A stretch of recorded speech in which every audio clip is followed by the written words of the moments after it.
حضور کا دائرہ رحمت جوش میں تھا اور حضور نے فرمایا عائشہ جو مانگنا ہے مانگ لو۔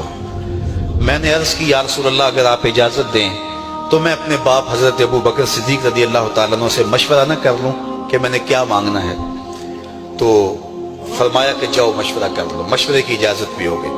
میں اپنے والد گرامی کی خدمت میں حاضر ہوئی اور کہا کہ دریائے رحمت جوش میں ہے اور رحمت کا باڑہ برس رہا ہے۔ حضور نے فرمایا عائشہ جو مانگنا ہے مانگ لو، یہ اتنا سنہری موقع ہاتھ آیا ہے تو میں چاہتی ہوں کہ کوئی مانگوں تو اہم شے مانگوں۔ تو آپ کی خدمت میں حضور سے اجازت پا کے حاضر ہوئی ہوں، مجھے بتایا جائے کہ میں حضور سے کیا مانگوں تاکہ کوئی چھوٹی چیز نہ مانگوں، بڑی چیز مانگوں۔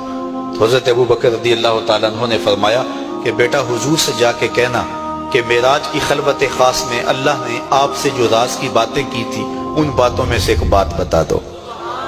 مانگا بھی تو علم مانگا، اور عائشہ میرے سے وعدہ کرو جو حضور بتائیں مجھے بھی آ کے بتانا ہے۔ ام المومنین حاضر خدمت ہو گئیں۔ حضور نے پوچھا عائشہ مشورہ ہو گیا؟ کہا جی حضور ہو گیا۔ کہا مانگو کیا مانگتی ہو؟ کہا حضور معراج کی خلوت خاص میں جب اللہ کے حضور حاضر ہوئے رب نے آپ سے راز کی باتیں کی تو ان باتوں میں سے ایک بات بتا دیں۔ حضور مسکرا پڑے۔ اس بات پہ مسکرائے ہوں گے میرے یار غار کا انتخاب کیسا ہے، یا اس بات پہ مسکرائے ہوں گے کہ راز کی بات بتا دوں تو راز راز نہ رہا، لیکن وعدہ کیا تھا۔ کہا عائشہ سنو، جب میں قرب خاص میں پہنچا تو میرے مالک نے مجھ سے راز کی جو باتیں کی ان میں سے ایک بات یہ تھی، محبوب تیری امت میں سے کوئی شخص کسی شخص کا ٹوٹا ہوا دل جوڑ دے تو میرے اوپر لازم ہے بغیر حساب کے جنت عطا کروں۔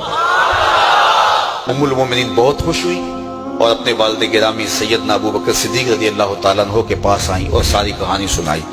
بہت خوش تھی، لیکن حضرت ابو بکر صدیق رضی اللہ تعالیٰ عنہ نے سنا تو رونے لگے۔ تو ام المومنین سیدہ عائشہ رضی اللہ تعالیٰ عنہ نے عرض کیا میرے والد گرامی یہ بات رونے والی تو نہیں ہے، ہم بسا اوقات کسی دکھی کے کام آ جاتے ہیں، کسی کا دکھڑا بیٹھ کے سن لیتے ہیں، کسی کی ڈھارس بنا دیتے ہیں، کسی کے کام آ جاتے ہیں، یہ تو بخشش کا بہانہ ہاتھ آ گیا اور آپ اس پہ رو رہے ہیں۔ تو فرمانے لگے عائشہ اس کو معکوس بھی پڑھو، تصویر کا دوسرا رخ بھی دیکھو۔ اگر کوئی شخص کسی کا ٹوٹا ہوا دل جوڑ دے تو بغیر حساب کے جنت میں جائے گا۔ اس کا دوسرا رخ یہ ہے اگر کوئی کسی کا دل توڑ بیٹھے تو سیدھا جہنم میں جائے گا۔ میں اس بات پہ رو رہا ہوں